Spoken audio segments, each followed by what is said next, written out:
and Noel's going to show it to you because I have to go somewhere. And we're going to, exaggerated awe, which I wouldn't like on any subject, but the students like it. So why should I put my negative personality in between students and their affections? So I have no reservation about using it. The only thing is it's a very long movie. It's extremely long. I haven't yet found a way to edit it. So since I won't be here next time, Noelle will be here. She'll show that the first reel of that movie. We won't get to it for 2 or 3, 3 or 4 weeks down the pipeline, but at least we'll have a third or close to a half of that movie gone. So that's our philosophy, to take the advantage of the fact that I won't be here to do that. You can do that for us next time, right? So before you go today, I want to go and give you the reel of that. So that'll, and the first part of the Malcolm X movie actually is just something you have to get through. It's about his early life and when he was I don't like to use off-color words in a sophisticated class like this, but when he was a pimp on the street and different situations of that kind, drug runner or whatever, and I felt very inspiring the first hour of this Spike Lee movie. It's a fairly famous movie, some of you have seen.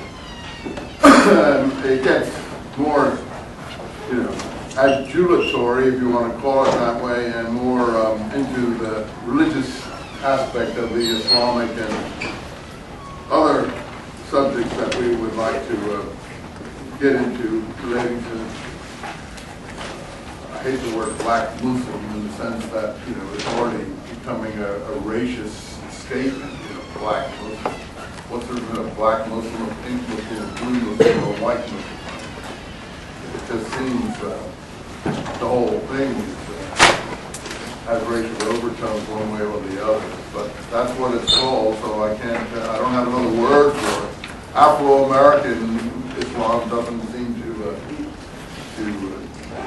apply as a popular or readily recognizable term. So black Muslim is what it is. The black Muslim movement. So it's a good introduction, although, as I have to tell you, I won't be here, but lest you are disappointed in it, please realize it's not my personal favorite movie. I did like Milagro Beanville before.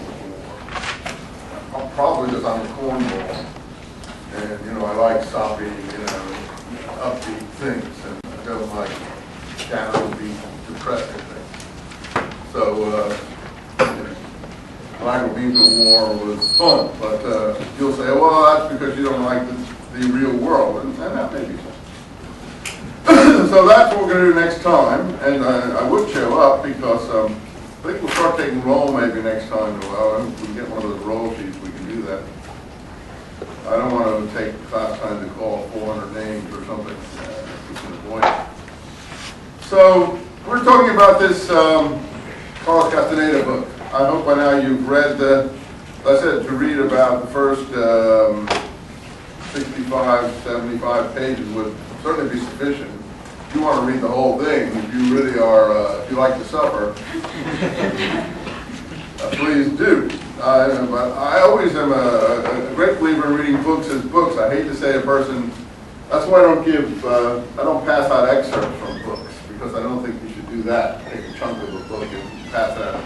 Just start at the beginning of the book, and if you get halfway through and you're crying down, all right, put it aside. But I don't think you should just read little snippets from books. That's not reading. I mean, suppose I gave you Moby Dick, which is a real tome, something like 700 pages or so, half of which is boring to tears.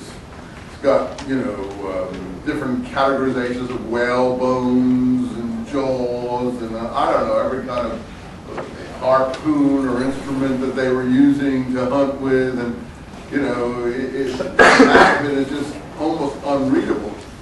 But the other half is supposed to be the greatest novel ever written in America, just about. So what are you supposed to do? Well, the only thing to do with a book like that is plow through it, you know, and take the good with the bad. There's no way to, if you want to skip, fine, but the point is you just have to go from the beginning to the end. I'm a firm believer in reading all books, good or bad, and